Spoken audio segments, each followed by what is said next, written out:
comfortable.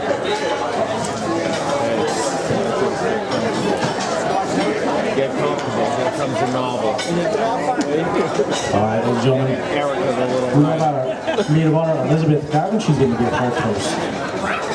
It's Erica Garvin, but that's okay. Sorry. Oh no, it's okay. For those of you who don't know me, my name is Erica Garvin, and I am Elizabeth, one of her best friends anyway. And before I start my speech, I just want to say I'm completely honored. So thank you so much for asking me to speak. Okay, I better get on with this. So, picture two young girls one afternoon hanging out after school. One skinny blonde with big glasses, one chubby brunette with braces. After a typical teenage afternoon of talking about boys, scary movies, and junk food, the blonde girl turns to the brunette and says, "How cool would it be if we made a time capsule?" "I love this idea," says the brunette.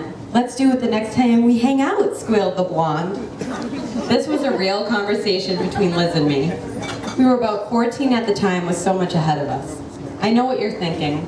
What could two 14-year-olds possibly put in a time capsule? We were barely old enough to have a past. But see, that's just it. We didn't want to preserve where we were, but predict where we would end up.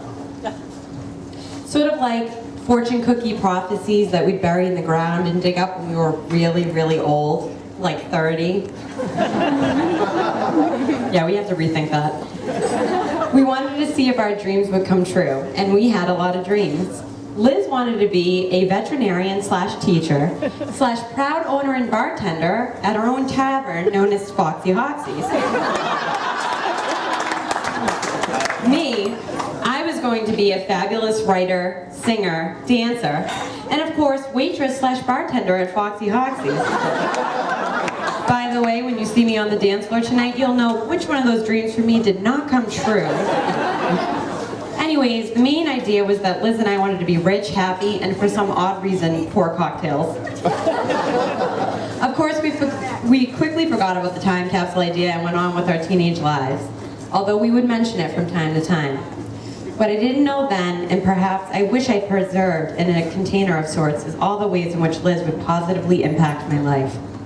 She taught me that Twizzlers are the best candy on earth, and that a toasted English muffin with peanut butter is a perfectly legitimate and tasty meal. She schooled me on the fact that I do not look good in tight turtlenecks, and I am probably the worst volleyball player known to man. She also got to me appreciate rock ballads of the 80s. Sort of. I think some of that music still requires a lifetime of convincing. But on a serious note, Liz was to even introduce me and convince me to hang out with her close friend and childhood neighbor, John, who would end up being the love of my life and my husband today.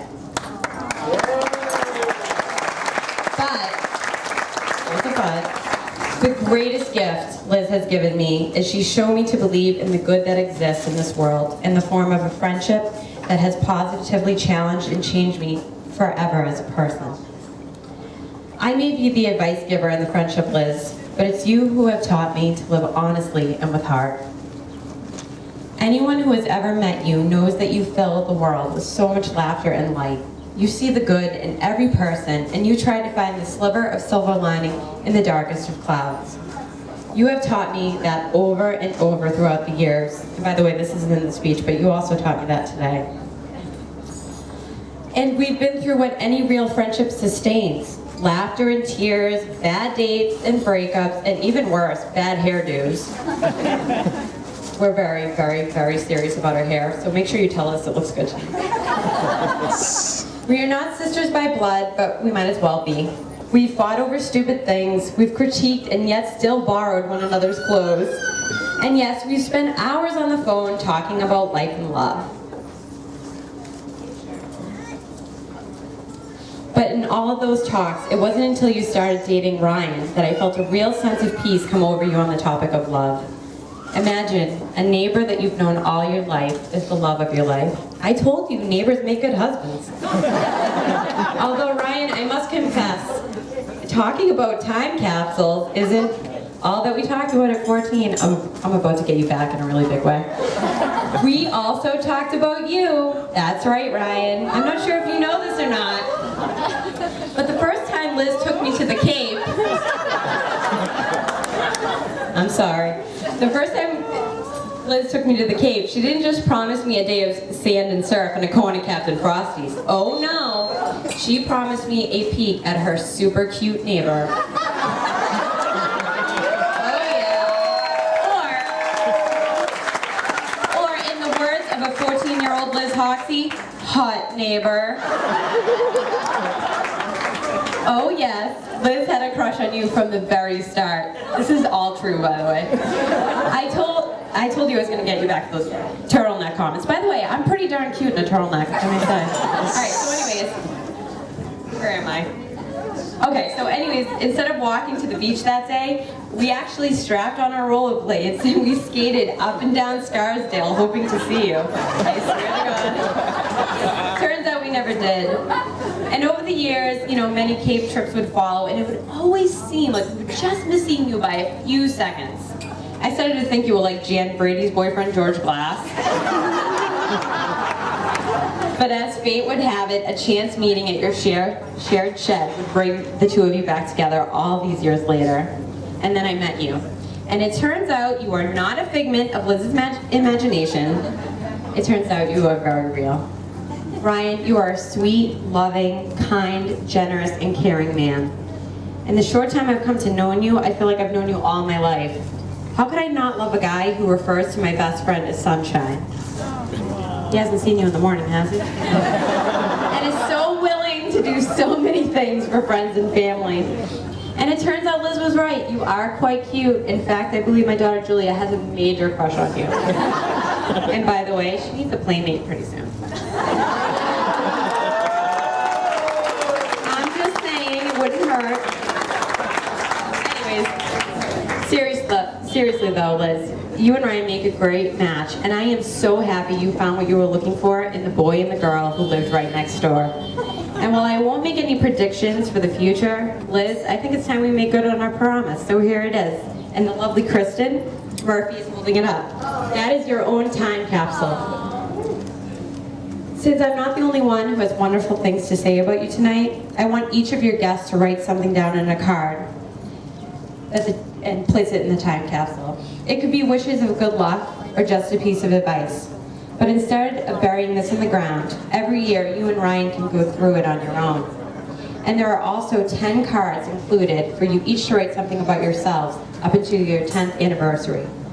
So that no matter where you are or what's happening in your life, you can stop and reflect on what you meant to each other, along with what you mean to all of us on this day.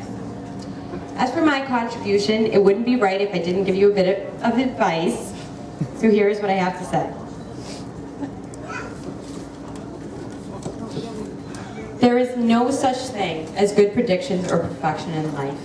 Life's gifts are often more unexpected than not. Take hold of the beauty that this life gives you and leave behind its burdens.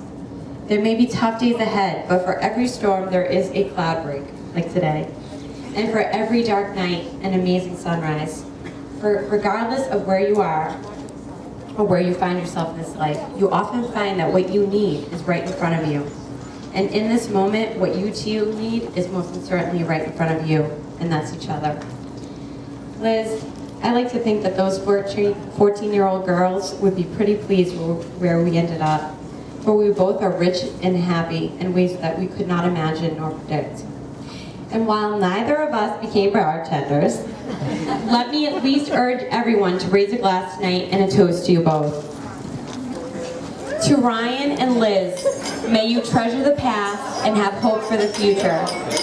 But always live and look for what you need in the moment. For you will often find that in many of life's precious moments, all you need is love. Cheers! All right, ladies and gentlemen, once again, how about a nice round of applause for our speakers? Ladies and gentlemen, everybody, we're going to finish this.